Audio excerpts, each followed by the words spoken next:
Greetings. Today I'm going to be talking with you about a new model for understanding seafood's health benefits. I'm Nick Ralston from Sage Green Energy and the University of North Dakota, and I've been working on this issue for about 20 years. There's further information available at my website at sagegreenenergy.com, and you can pose questions there, which I'm very willing to respond to anyone that corresponds.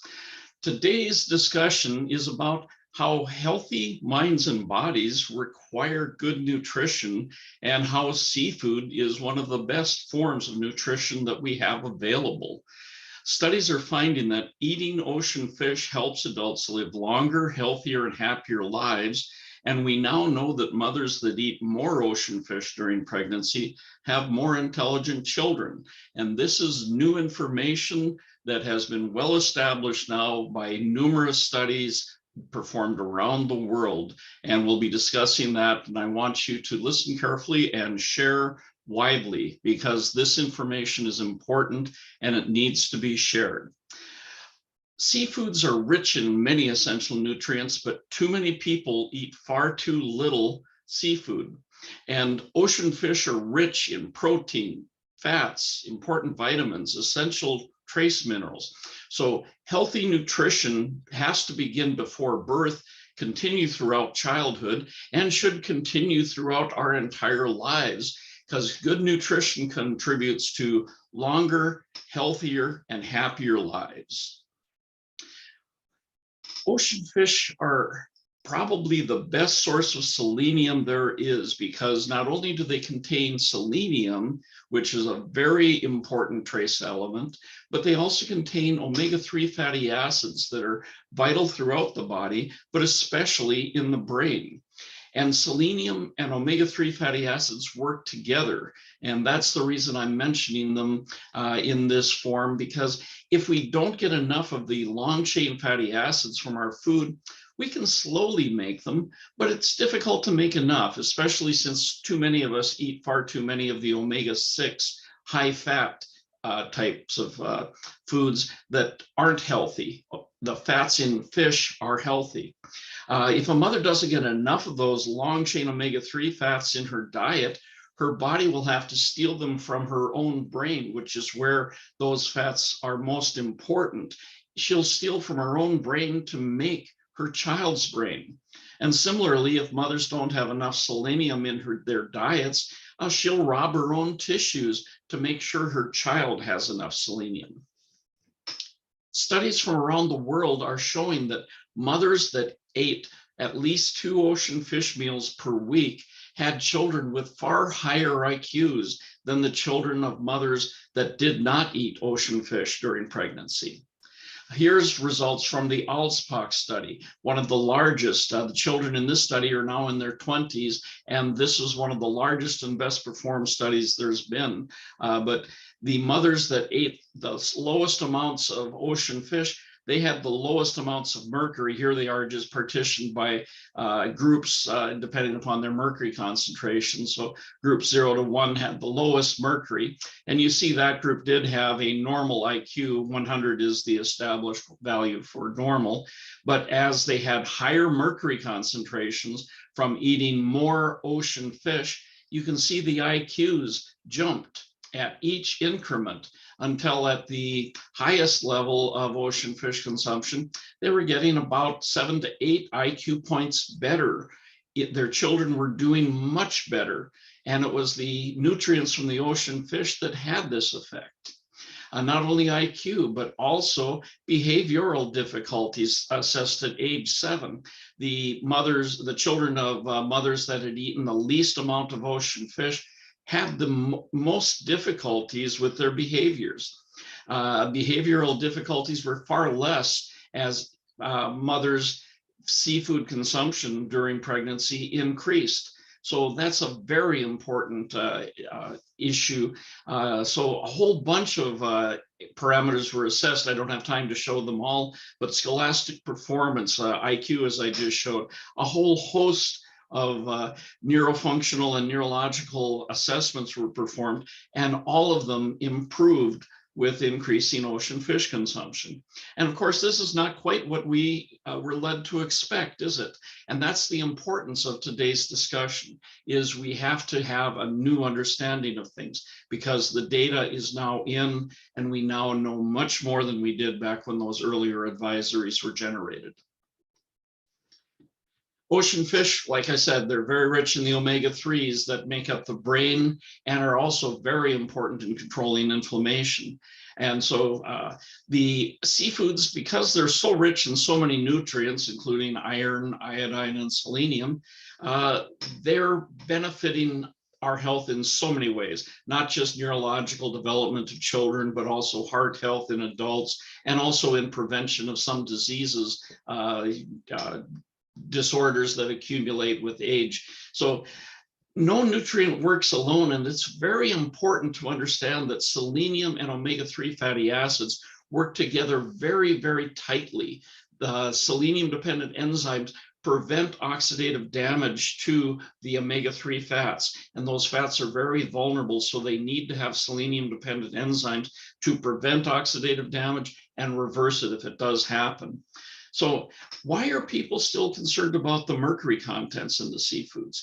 Well, it's because we initially thought there were risks, and it was well-intentioned, but just poorly informed advisories that were promulgated early on when we didn't know very much.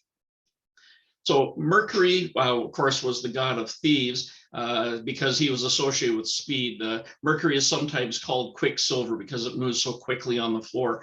Spilling this, by the way, is a very bad thing. Mercury is still incredibly toxic. It's the take-home message of today's talk is not that mercury is safe to be around. Quite the opposite. Mercury is hazardous. But anyhow, the mercury that spills, it can give off vapors, and mercury can cause significant harms, especially if you have a spill in an open room. But Mercury, the Roman god, the one famous for having the helmet with the wings and on his ankles, he was the god of thieves because thieves need to operate quickly.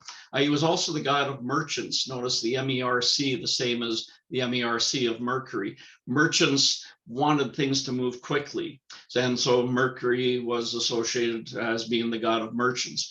But Mercury really is a thief because it can steal our health. But the question is, what is it stealing when it robs us of our health? Here's the alchemy depiction of mercury back in the earlier days of before chemistry had become a thing in the 1400s. 1500s, the alchemists created this symbol for mercury, and these are supposed to depict the wings of Mercury's helmet, but to me they look more like horns, and I kind of tend to think of Mercury as a little devil because it can cause so much harm. Now the alchemists also were aware of sulfur because sulfur and mercury bind together very well. Sulfur's alchemy symbol was a triangle, a red triangle usually, depicting fire. And when the two are together, mercury and sulfur form a complex, actually a rock called cinnabar, which is deep red, very, very pretty as a pigment, but very hazardous if you have any in your food. The binding affinity between mercury and sulfur is 10 to the 39th. That's a 10 with 39 zeros behind it. So mercury and sulfur really bind together well.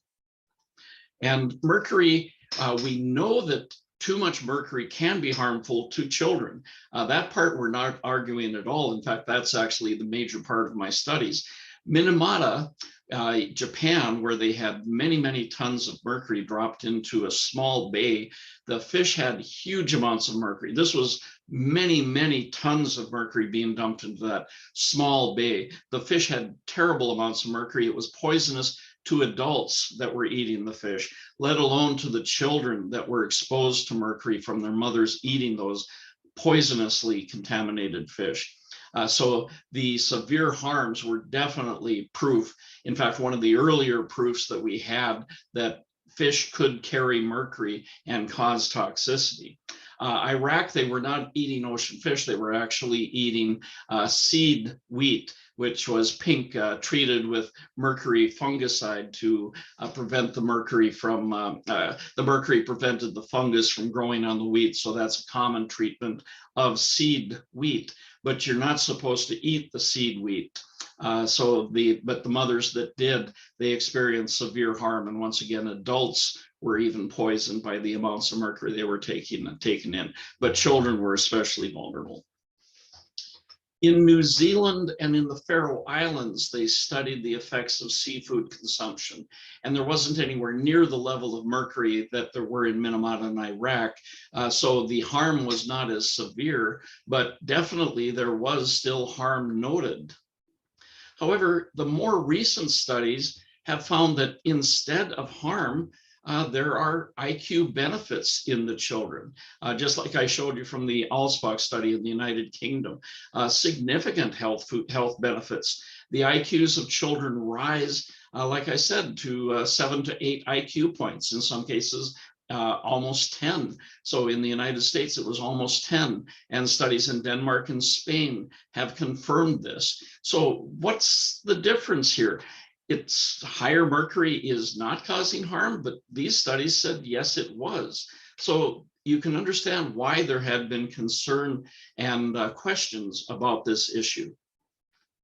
So, but when the results of the biggest and best studies show that mothers need to eat more fish to improve their health and that of their children, you have to start assuming there's some differences between these groups and these groups. And that's the important point today. Selenium is the difference between those groups. Selenium, the name Selene is after the goddess of the moon. Selenium was discovered back in 1815. We recently had the 200th anniversary for it, and I was a keynote speaker at that event in Sweden.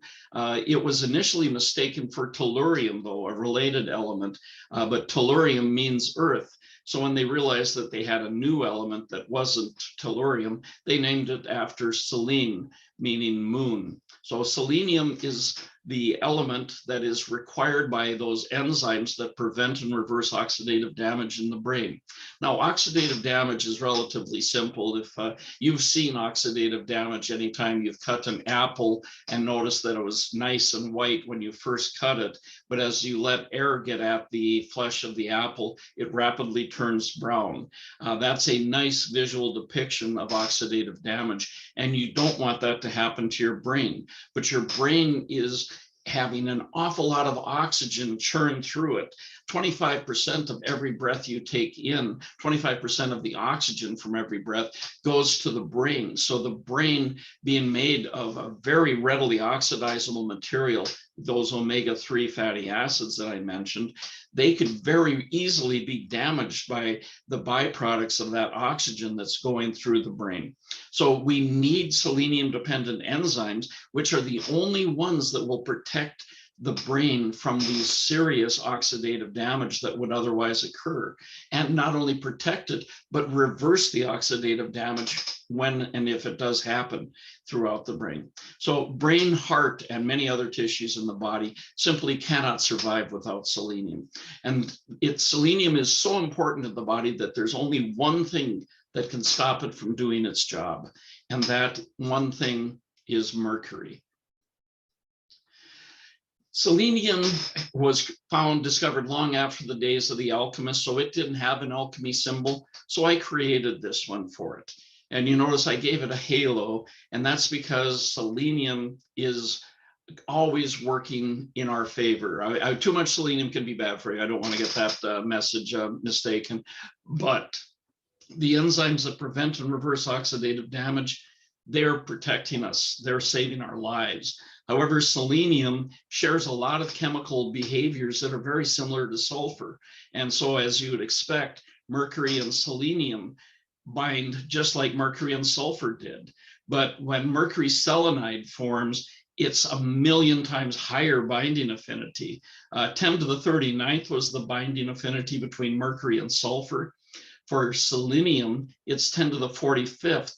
6 more zeros, 1,000,000 times higher binding affinity. So mercury, I like to kind of jokingly report that mercury likes to date a lot of sulfurs, but it intends to find and marry a selenium someday. These two are really soulmates. They've got so much higher affinity for each other. Now, mercury can cross the placenta and enter the developing child's brain, and it's uniquely able to bind the selenium of those enzymes that are supposed to be protecting the brain of the baby. And it will inhibit those enzymes, keep them from performing their job, and the oxidative damage from all that oxygen that is churning through the brain will cause damage, and irreparable damage to the developing child's brain is going to be irreparable damage for life. So the important issue between what was happening in the studies where they were finding seafood causing harm versus those cases where we were seeing seafood was beneficial is how much selenium there was in relation to how much mercury. Across this axis, we're actually looking at how many atoms of mercury per atom of selenium. Mercury's in red, selenium's in blue. Pilot whale meat was 85% of the mercury that was consumed in the Faroe Islands, and in New Zealand, where they also saw subtle harm. There they were eating great white sharks, and that was actually slightly worse than a pilot whale, even more mercury relative to the selenium.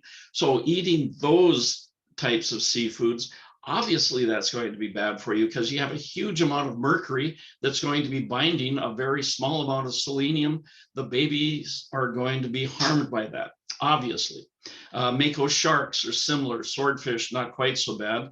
Thresher sharks are actually not that bad at all. But all of the normal types of ocean fish that we typically think of when we're actually talking about seafood, salmon or tuna, have huge amounts of selenium relative to the mercury that they have.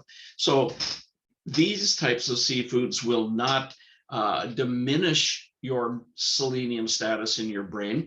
They will improve it. And that's why we're seeing that mothers that are eating ocean fish during pregnancy, not eating whales or shark meat, but normal types of ocean fish, the children that they have are so much brighter. They have more omega-3 and more selenium. Their brains are just healthier.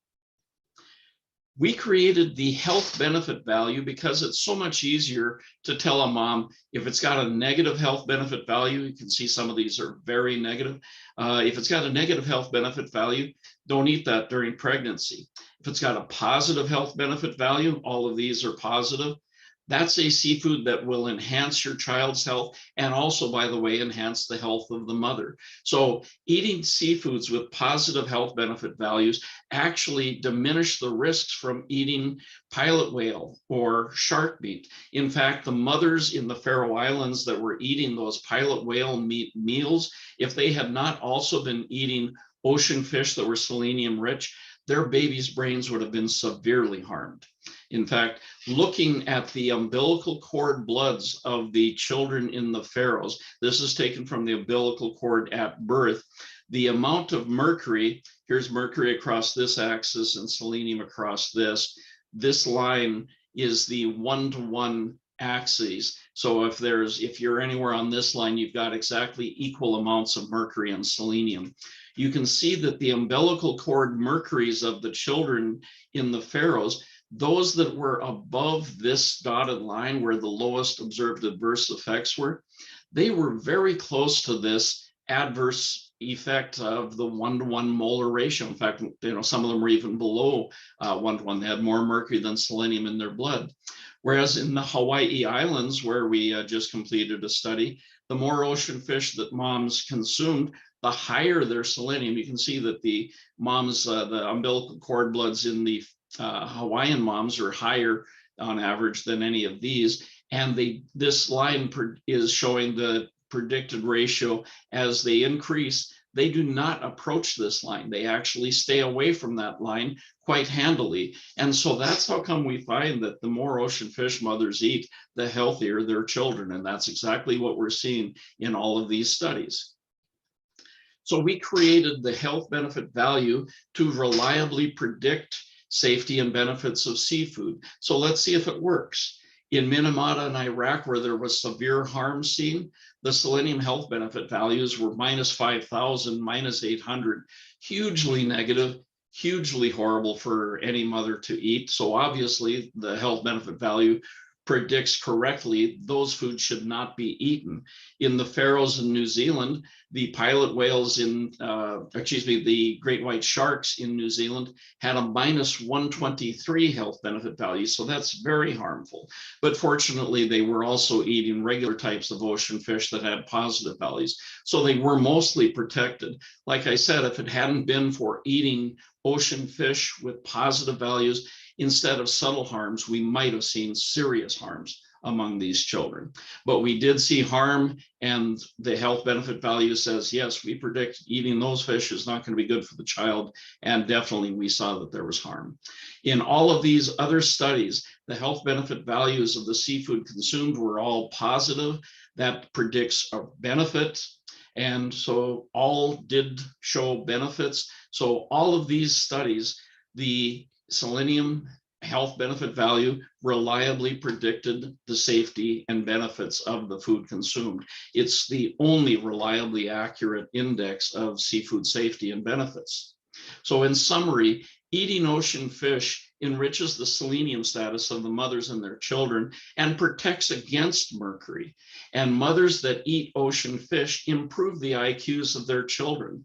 And adults that eat ocean fish improve the health of their hearts, their immune systems, and increased selenium also appears to be associated with preventing certain degenerative disorders, disorders associated with aging. So warnings against eating ocean fish during pregnancy, those were based on well-intentioned but badly mistaken assumptions and misunderstandings from back before the time before we understood how mercury caused harm. Now that we understand how it causes harm, it's clear that eating ocean fish will protect against mercury toxicity, not contribute to causing it. Just don't eat whale meat and probably don't eat great white sharks, obviously. So since children lose nearly 8 IQ points when their mothers avoid eating ocean fish, women need to improve their seafood intakes during pregnancy. We don't want our children to be losing those IQ points. So mothers need to eat more ocean fish during pregnancy, not less. And I'm counting on each of you that's hearing this to get the word out about this, because the health of the coming generations is important to all of us, and we all want what's best for those kids and the mothers.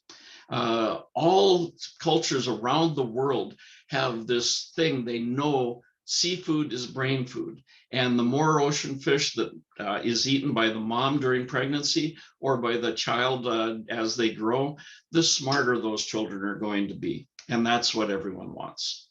So this studies, the studies reported in this discussion were supported by US EPA and the NOAA, National Oceanic and Atmospheric Administration, and was performed in collaboration with researchers from EPA and NOAA. So once again, see my website for additional information, and I'm intending to be available for questions live at this broadcast. So please get in contact with me that way too. So I hope to be talking with some of you shortly, and thank you. Muchas gracias.